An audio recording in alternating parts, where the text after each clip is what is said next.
Welcome to MBL Global's Making Better Living series. In these interviews, you'll hear from senior professionals in both the insurance and mental health fields about the importance of early intervention in preventing severe mental health issues and the emerging field of psychological rehabilitation as an integral part of an insurance product offering. We'll discuss the corporate social responsibility, brand, claims and sales issues involved when insurance products are enhanced to rehabilitate people, not just buildings and balance sheets. Hello everybody, I'm absolutely delighted to welcome to our latest podcast, Gary Corke. Gary is the founder and chief executive officer of Sapphire Risk Transfer. Gary, good afternoon, welcome. Good afternoon. Gary, what I'd like to do really just to start the podcast off is perhaps if you could just give us a little bit of background about yourself, your experience in the market and the formation of Sapphire, if you don't mind. Sure. I'll try to keep it brief and relatively interesting.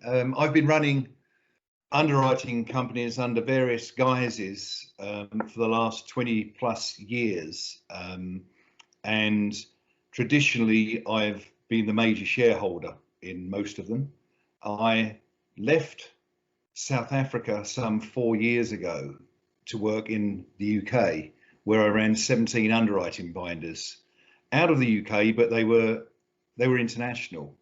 And what occurred to me during that period, whereas my previous MGAs had all been traditionally South African and African based, because these ones were international and they had not only various underwriters from various cultures, they had varied technology systems, varied finance systems, the whole infrastructure was different. And despite the fact at the top we had one common shareholder, they ran like 17 different companies. I saw an opportunity there, and that's really how Sapphire came around. And the opportunity for me is that Sapphire will develop various products in various geographies, and I'll usually be agnostic as to the geography, providing there's not a sanctions issue or something like that, but various products in various geographies, but with a common central services. So by central services, I mean everything from the branding, the data collection, the financial delivery, the technology. A lot of it will be technology based. If there's one thing that's really come to the fore in the last year or so on the back of this pandemic, it's proven to all of us that we can act remotely in many different areas. And I wanted to bring that into Sapphire, and whilst the first product, as it were, for Sapphire has been the corporate property product out of South Africa. That's principally because I knew that product well and I had an opportunity to start it there. But in the future, it will involve other products. We're already moving on to our second product. Again, it will be certainly African based, but we'll have a global footprint as well. And we will use the same technology and we will use the same financial environment to capture everything. And ultimately, the reinsurance will carry a similar theme throughout. So the guys that are involved on my reinsurances now, and I have 3 principal reinsurers that are looking after our corporate property products, they will be certainly offered and hopefully participate in many of my other products. Okay, that's very interesting. So, I mean, have you seen very many changes in the South African market or the international markets in that sort of period since you were actively involved and have now come back? So, in terms of the unique bits and pieces of the South African landscape, that's still there. What's uniquely South African is still there, and that hasn't changed, but the market forces have changed. So, for example, there are fewer and fewer capacity providers now than there were 4 or 5 years ago. Certainly, when we started one or two of my other MGAs, you could move into a Lloyd's type environment and there'd be 25 syndicates that might be interested in African business. That number is now probably below 10. Certainly on the international stage, a lot of the capacity has moved towards Bermuda, and some of the reinsurances we've already placed as Sapphire in South Africa, some of those reinsurances actually sit in Bermuda, which is something we probably didn't anticipate 5 years ago. And of course, we have to mention that the pandemic has changed many of our behaviours. It's changed our behaviours because, firstly, some of those capacity providers have had to pay claims or are going to have to pay claims, whether it's because contractually they need to or because of regulatory pressures on them. So that's going to happen, and that's going to change people's perspective. Certainly wordings have changed now because people have come wise after the event, as it were, as to what they wanted to cover inside the contract.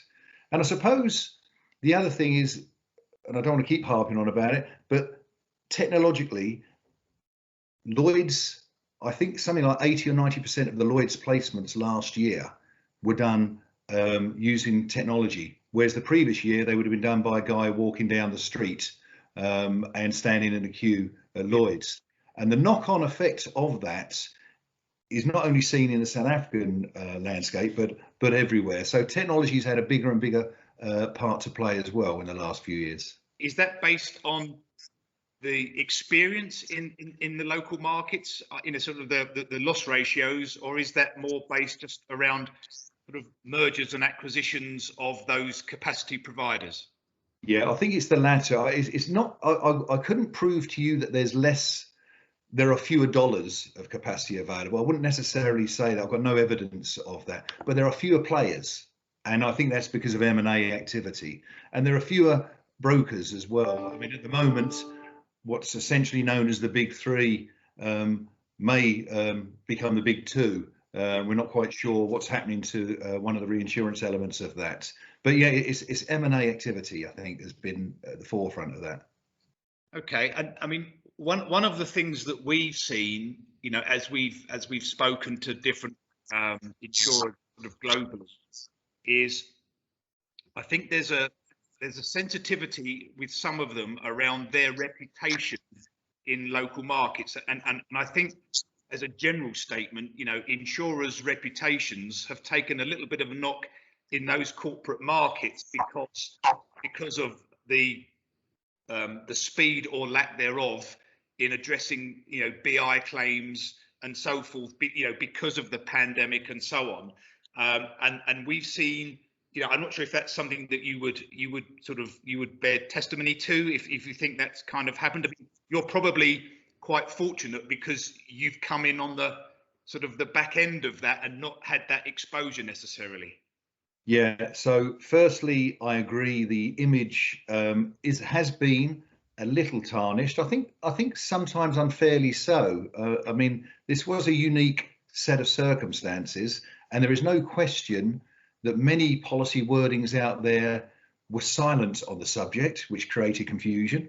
So it's easy when a contract covers a loss and people can see that straight away, and you don't have to go to the law courts to establish that. But where it's silent on something, that makes it more difficult. And just the sheer number of court cases globally, and the amount of regulatory, not interference so much, but certainly the regulatory pressures in all jurisdictions have slowed down everything and created perhaps a negative perception, but not always fairly so. I think, and you're quite right, by the way. Sapphire are very, very fortunate that we're a new entrant. I mean, I would say at the moment for new entrants, the opportunities certainly outweigh the challenges, because we don't have the legacy of, for example, there's the legacy of having had to pay claims and not really being able to get that money back in the traditional sense because the cover's now been excluded from future contracts.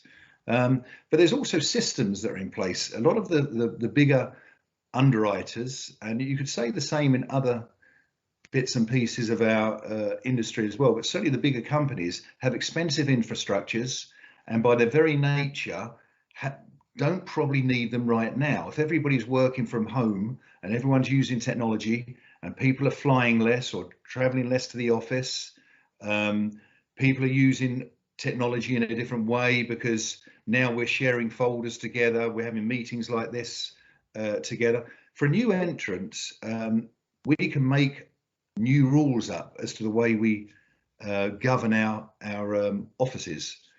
It's probably pretty difficult for guys that have been around for a number of years to do that. Yeah, okay. And I think, and again, just from a sort of from an anecdotal perspective, as we we've spoken to various different underwriters. I think some of them are now starting to look at sort of innovation around sort of product design. Innovation maybe, but it can take a number of different forms. Some people are looking more closely now because of the pandemic, and it seems to have exacerbated or perhaps highlighted certain underwriters' lack in some cases of kind of corporate social responsibility and so on. And we have seen anyway a sort of a shift between the sort of the fact that insurers want to look beyond buildings and balance sheets, and look at and look at other types of products and services, whether it's related to corporate social responsibility, whether it's related to sort of data acquisition, just trying to do something more than just simply provide the financial rehab, which is very, very important. Don't get me wrong, but we've definitely seen a shift of people that are now looking at ways that they can innovate. I mean, do you think innovation is something that's going to be needed, or is the corporate property market an ever to be traditional sort of offering? I certainly hope not. I certainly hope there's room for change. I mean, there's a couple of things to pick up there, because you're quite right in what you say. So one way to repair the tarnished reputation, when I say tarnished, and I don't want to overplay it because sometimes it has been unfair, the criticism, I think, but one of the ways to improve that image may well be that we spend more time thinking about social responsibility. We spend more time thinking about our planet. Spend more time thinking about carbon footprints. And again, being a new entrant, we can be receptive to all of those possibilities. So certainly we're going down the route of branding our products and trying to make them more exciting, including other coverages that others have before seen as either unnecessary or not desired. I would love Sapphire to be in a position where we have our own distinct product for corporate property and for the ancillary products around it that are regarded as being on the cutting edge in terms of innovation. So the way we handle claims in the future, the way we handle correspondence with the clients and via loss adjusters, etc., and the speed with which we do that has got to be really important to us. We're at the very beginning, and so we can really slice and dice our claim service by way of example, how we choose. Certainly in terms of our assets program, we're looking to do something different. I think that in terms of products around the edges of the assets program, being the political violence and political riots, right strike, civil commotion, it comes under several guises and names. We're just about to launch a product through the crisis management environment, which includes the traditional covers that all the clients will want, but one or two others as well we're looking to incorporate, and that would include an element of counselling after a traumatic event, and we've been quite vocal about that both internally and externally. We've tested that out with our core customers, and our core customers are the brokers. They're the people we see. We very rarely see in my environment the actual policy holder. It's a bonus when we do, but normally the policy holder only gets to see our loss adjuster after a claim, for example, or our broker. we'd like to change some of those things and bring something else into our products. So certainly everything around the environment that we can do to improve our image and the image of the industry, that traditionally perhaps has been left to the employers. So the employers have generally thrown in I don't know, cheap life cover or cheap permanent disablement cover or subsidised medical covers, whatever it is. We'd very much like to be able to bring something else in that not everybody else does. And to go to your early point, I really hope it does change. I want the corporate property product to look very different over the next few years. Yeah, no, that's really good to hear. And just, I mean, in terms of sort of the markets and rates, I mean, how's the South African market sort of moving? Is the market hardening or softening? And what do you think sort of the reasons are behind that? Yeah, so I mean, certainly corporate property rates have been going up, and that's a direct consequence of the reinsurance costs as opposed to a direct consequence of the claims costs. Certainly, there have been one or two big claims, and there's some horrific events just 9 or 10 days ago around Cape Town that everyone saw. But certainly claims have had their part on individual risks. But I would say even on the clean risks, and when I say clean, I mean ones that have run claim free for a year or two. Even risks like that, rates have been hardening, and that's a direct passing on of reinsurance costing. So every company in South Africa, in my opinion, would be paying more online for their reinsurance than they were in the previous period. And that's again because the reinsurers themselves have had to buy their own protections, and their own protections have cost an awful lot more. The cost of capital has gone up, and that in itself, irrespective of how claims run over a period of time, if the cost of capital is going up, that will generally mean that corporate property rates will be going up. And do you see in that corporate property market? So I know the Sapphire business is currently focused in South Africa, but I also know that you will be looking at other territories kind of in the future. I mean, are the risks associated, by industry in South Africa the same risks as they would be elsewhere? So is there a greater prevalence, for example, for fire claims in South Africa than there is in another geography, for example? So I would say not. I would say that in terms of pure fire losses, as I would describe them, there's no reason for me to think that in the corporate property market, and I'm talking corporate property, many of these corporate property risks are, by their very nature, world-class risks. I have to say that a mining group in South Africa could stand alongside a mining group just about anywhere in the world. The same with the large sugar risks, steel risks, whatever. There's no reason for anyone in South Africa to think those risks are anywhere inferior. What often happens are there are other complications along the way. For example, I would always expect in the corporate property field to have a far higher portion of BI claims paid as opposed to property damage. And largely that's as a symptom of the fact it takes longer to repair things here. So that's sometimes an issue. But then many of our corporate property clients repair the risks themselves after the event as well.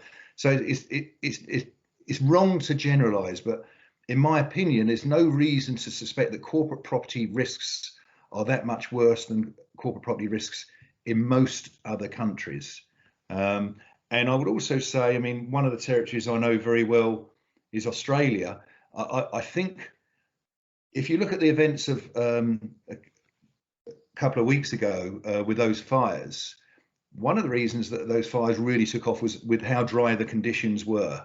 And that sometimes happens in Africa, let's be honest. Well, certainly that happens in Australia as well. It happens in other territories as well. So I really don't think that people in South Africa should ever be overly critical of the South African environment, because there are many similarities with other environments as well. Yeah, Australia is an interesting one, because when we've spoken to people about Australia, there's a misconception that sort of claims, or the risk element in Australia is less, or that somehow Australia is better governed and better managed. But what we've seen in Australia, and we've been actually involved in this over the last 2 or 3 years, we've been dealing with variously wildfires, floods, and cyclones. And it's almost a matter of course that every year in Australia, typically in the sort of the southeast of the country or down the east coast, there is some drama going on, and we've been very exposed, more in the personal lines area, but we've been exposed, in terms of providing service to people that year on year seem to go through some major crisis of one type or another. And I just somehow, for me, you wouldn't ever imagine that would happen in Australia for some reason, but it does. It happens every year. There's a drama there. Yeah, there is absolutely, and I've travelled there many times and ran 5 binders out of there, 5 underwriting binders. There's nothing that I've learned that makes me think that Australia is in any way superior or inferior to my experience in South Africa. And still, you get good risks there and poor risks there, and you do in South Africa. You get good risks and poor risks. And I suppose the skill set we hope that we have is to identify the better risks and to look after them, and to avoid or re-underwrite what we consider to be the more difficult risks. Usually most risks can be, in my view, underwritten. Certainly the deductibles might change, the wording might tighten, the rates might be more, but there's no reason to believe that most risks can't be written in South Africa or any other territory. Yeah, okay, no, that makes sense. All right, well, I think that's great, Gary. I mean, I really appreciate your time this afternoon. Thank you for listening to this episode. Please get in touch with us if you'd like to know more about the services we provide, or leave a review if you have any questions or feedback. See you next time.